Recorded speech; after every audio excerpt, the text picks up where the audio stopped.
I've been lying down for hours now. It's 5:35 a.m., and there's not much I can do. You know what the worst part about my situation is?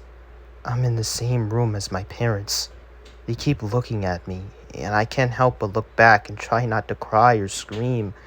Their eyes are focused on me, and their mouths are wide open. There's a strong scent of blood, and I feel paralyzed with fear. Here's the thing. The second I make any hint that I'm not asleep anymore, I'm completely fucked. I will die, and there's nobody around to save me. I've been trying to think of a way out, but the only idea I have is to rush for the front door and scream for help, hoping any neighbors hear me. It's risky, but if I stay here, I'll surely die. He's waiting for me to wake up and see his masterpiece. You're probably wondering what's going on. I do tend to get ahead of myself sometimes.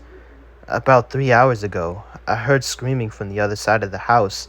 I got up and went to check on the noise before realizing I had to use the restroom. Instead of doing the smart thing and investigating, I used the bathroom first. I could have gotten myself killed right then for my stupid actions.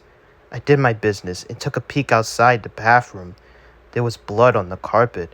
I got very worried and ran back to my room, hiding under the sheets like the pussy I was. I tried to convince myself to go back to sleep, that it was just some really vivid dream or something. But I heard my bedroom door open. Like the terrified child I was, I peeked out from under my blankets to see what was going on. I could see something dragging my dead parents into the room. It was not human. I can tell you that. It was hairless, with no eyes or clothing. It walked like a caveman with its back slouched as it dragged my parents. But this thing was much smarter than any caveman. It was aware of what it was doing. It propped my dad up on the edge of my bed and made him face me. It then sat my mother down in the chair and positioned her towards me as well.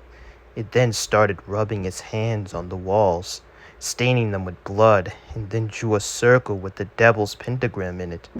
This thing had made what it would probably call a masterpiece. To finish it off, it scribbled a message into the wall that I could not read in the darkness. It then positioned itself under my bed, waiting to strike.